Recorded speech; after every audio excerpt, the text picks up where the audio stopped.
Hello again, this is Sonia and we're on session 4 and we're going to look in a little bit more detail at what the Proverbs 31 woman is.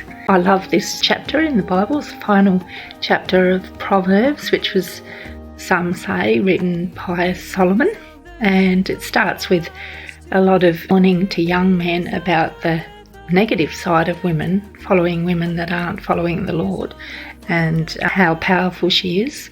And then it actually concludes with the wife of a noble character who is lifted up as an example of that all women can aspire to, but it's also showing her diversity and her wisdom and how celebrated she is by God the Creator and by her husband, her family, her children and her community, and the great blessing that she can be. She's not seen as lesser, she's seen as equally important in the building of a family, and she has a special role in this. So anyway, let's dive into it. Like, number one thing, she cares for the home in 31:13. So she's a natural nurturer. She has that woman's touch. She's attentive to detail. She makes a safe haven for herself and her husband and her children. And she's very resourceful. This woman was going out buying fields, so she was a businesswoman. She also sold purple linen in the marketplace, so she was a merchant advisor. So and that's another form of business. This is back in before Jesus' day, so back in Proverbs, so up to 3,000 years ago, up to roughly. She was pretty, typical of a woman of a noble character who's following the Lord in the Jewish culture of that day. Like she'd take a little food and make something of it, a little wool, she'd spin something, make something of it. She's willing to work with her hands, and as it's echoed in Titus 2:5, she opens her home and is hospitable. So there's a lot about hospitality in the Bible, often very underrated as a gift, but it is a really important gift. So it talks about, if you're hospitable, you could be entertaining angels unaware. So there's a real role in that, and it can seem mundane and boring, but it's a building thing, and it's very important, for our everyday living. So don't despise the small things. That's what I get from that. She cares also for the sick and the needy. So there's extra, is basically evidence of that's what she did. So those who are less fortunate than her or her family. So she was open-hearted, caring. You see often that women do, if they have careers, often are attracted to all the nurturing type roles like healthcare and teaching children, teaching women, nurses, people who like physios and OTs, speechies, all those. Something like 90% are women. Social workers, the same. It seems to attract women, and there's no accident to that. It's not because we've been I believe it's not because we've been socially conditioned to take those roles. It's more that as women, we're attracted to them, and men less so. You do get some men that are attracted to those fields, just like you get some women that are attracted to more masculine traditional roles. And this is not by any means saying that women can't be company heads or CEOs or work in a technology or in even being employed in the army, the armed forces, or be the corporate, or anything that isn't traditionally what women are attracted to. This to me is not saying that. It's saying it's just an example of a wife of a noble character.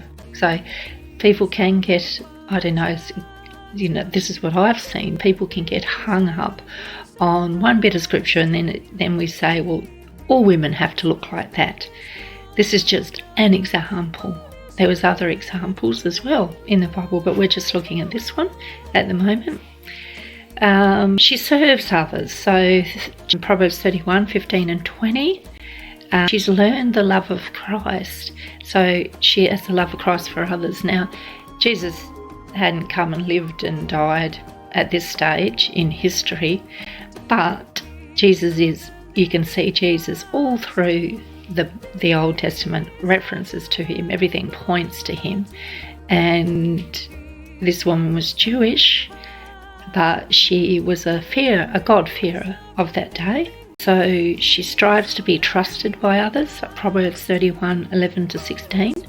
So she knew that her standing as a wife in that community and as a God-fearer, well, that's what the non-Jewish people were called. The Jewish people were followers of Yahweh, the one true God, and she knew that her influence in following the Lord would be reflected in her life. So she took it seriously and asked the Lord, or was reverent towards the Lord, and trusted that her life would reflect him and his ways, and she would be an example, and people would then trust her. So she, as they trust her, they're trusting her to lead them to the God, or attract through her life. She's lifting up her God, and then that's attractive to people. So her husband, it says also her husband and her children called her blessed. So they were attracted to the way she conducted her life. They honoured her. They were happy with who she was.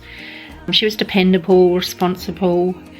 Proverbs 31:16, she was good with money, so she was prudent. She didn't squander her money. She saved. She didn't just live for today. She planned for tomorrow. She didn't spend all her money on herself, or be lavish and extravagant in the sense of showing off her wealth.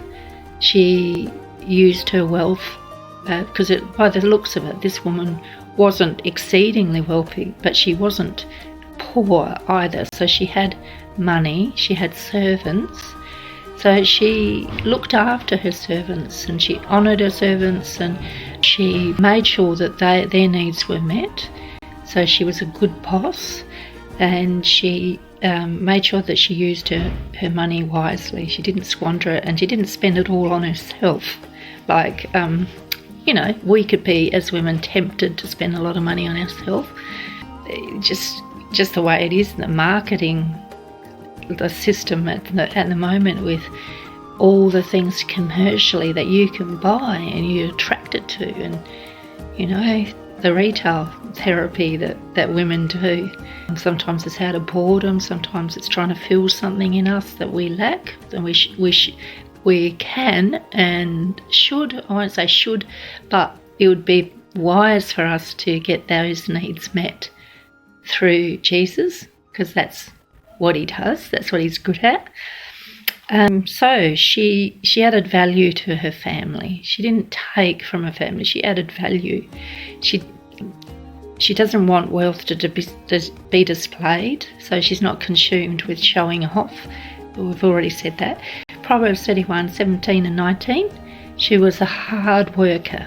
So that comes out. She's not slothful, lazy, or has no motivation and sits around watching television all day. Well, back in those days, just being a busybody, putting her nose in other people's business, gossip, all that. No, she got on with it. She was resourceful, and she wasn't lazy. Proverbs 31:23, she seeks to have a good reputation because she represents the Lord. So we've already touched on that, but in this way she honoured her husband, lifting him up. They were a family known as submitting to the Lord. Proverbs 31:26, the word is in her heart. So she would probably go to the synagogue, she'd go to the temple, listen to the daily prayers. So the Lord's word was in her heart. Women in those days didn't necessarily study, but their husband it's his job to educate her. And that's just the way it was back then. It's not like that now, but it was just different. The word's in her heart and life, so it comes out of her mouth. So it's evidenced in her speech. She had grace and truth, and she had a gentle and kind spirit, which is all good things, very attractive things in the kingdom now. So Proverbs 31:25, strength and honour are her clothing. So just imagine putting on strength and honour every day, knowing that she has strength and knowing that has honour and she's honouring the Lord. So that's really builds your confidence as a woman and helps you to realise who you are. She had the calling as a woman, reflected God. This is very important. We've talked about that. She loves who God made her, so she's happy with being a woman. She accepts her role as a woman. She's accepting of her limitations, in our weakness. He is strong, knowing that He is protecting her and providing for her and her family, and she can trust Him. That's really, really important. She was a blessing to all. She was a builder of the home, the family, and the community. So this is all very honourable and very... she inspires me when I read about her. It's a really good chapter to look at. Proverbs 31, wife of a notable character. I think, there's other examples in the Old Testament, and there's examples of good women who were following Jesus in the New. Sometimes we can get discouraged and think it's all about men. We look all the way through, there's not a lot. But women are definitely honoured and lifted up. We will look at a lot of those scriptures later on, and I'll talk about all the things that Jesus honoured in women and how He treated women. So yes, that's all we have for today.